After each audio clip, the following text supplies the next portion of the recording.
This is exciting stuff. So we'll bring in a pro all about the space industry, Andrew Chanin, CEO of Procure AM. So tell us a little bit about the SpaceX Crew, this launch. This is a very big deal, and I think a lot of people are very excited about it. I mean, what does it mean to all of us? It's extremely exciting for SpaceX and for the broader space community. And it's not the first time SpaceX has helped assist NASA getting astronauts to the International Space Station, but we did see some other couple firsts this time. So previously, NASA was relying on Russia to help send our astronauts to the ISS. However, now SpaceX is doing it significantly cheaper. It's not quite 50% cheaper, but it's not that far off. And so we were able to send 2 NASA astronauts up on this most recent trip to the ISS, and joining them, an individual representing the European Space Agency as well as Japan joined them for this flight. And we're able to see that the reduced launch costs of sending people and items to outer space is helping drive down the costs and expanding more of the budget that NASA can now use for other projects and endeavors. So it's a really exciting time, but also this is actually the first time that SpaceX is actually reusing parts from a crewed mission to send another crew. So to the extent that they're successful in docking and getting everyone there safely, this could be a tremendous next step for SpaceX and the broader space community. Yeah, it's pretty amazing when we think about what goes on here with names like SpaceX, and I was just looking up Blue Origin a little bit.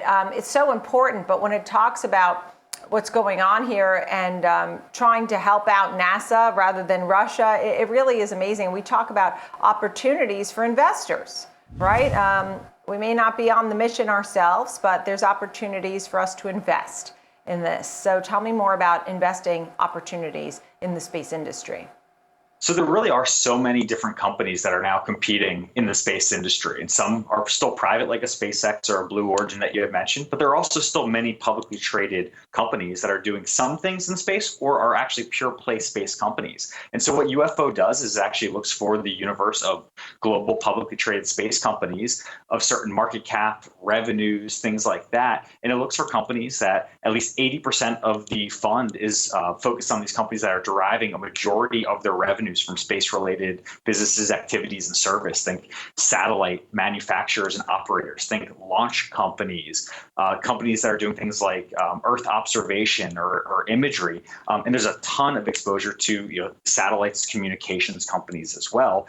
But also realizing that space is a very big industry, and there are some very large players that are maybe a little bit more diversified. The underlying index that our fund tracks also allows for up to 20% of it to have exposure to some of these more diversified companies. Think aerospace and defense names like your Boeings and Lockheeds that are still major players in space, but because it's not the majority of their business revenues, it didn't make sense to have them really pushing the overall fund too much based on some of those other industries that they're focused on. Let's go over some of the names again here as we're looking at some of the top holdings and how you decide what stays in, how much allocation it gets. I know this follows an index too, right?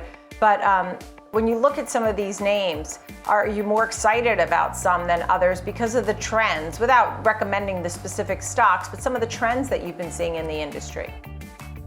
Yeah, I think that it is, for some companies, an early stage industry, early stage technologies, but there's an assortment of companies at all different stages of their life cycle. So, you have a Virgin Galactic that's, relatively, call it a pre-revenue company that's still working on their technology to actually send people into outer space. Hopefully that's balanced out by other companies that are also in the fund based on the passive index that the fund tracks, that maybe have more stable revenues and business lines that are already in existence, and driving revenues for those companies.